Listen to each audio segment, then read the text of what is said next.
आज के दिन में भी आदमी 70 টাকা হাজারা में काम करके जियो थे।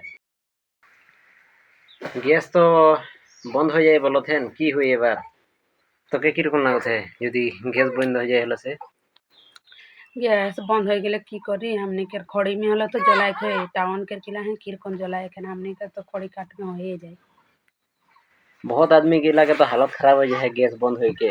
जेमन टाउन में रहे ना, टाउन में रह के माने सब जे सब गुजारा करो थे उमन के लगे बहुत दिकदारी हो जाए। गाँव एरिया में तो धर एक दूटा खड़ी उड़ी के भी जुगाड़ हो जाए, लेकिन खड़ी रहले से भात पानी बनाए के उमन माने निजर गुजाराटा कर लेबेन, भात पानी बनाए के खाए पी के रहे लगे पारबेन।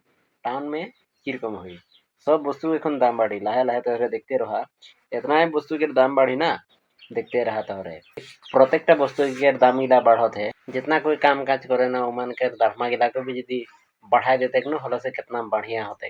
सिर्फ वस्तु गिला के दाम बढ़त है और आदमी के हाजरा गिला तो बढ़ावे नहीं करत है। किरकम हुई इरकम में किरकम चलबे ना आदमी। आज के दिन में भी आदमी 70 টাকা हाजरा में काम करके जियो थे। और मन शायद जानो लानो नहीं कमेंट सेक्शन में बता तो।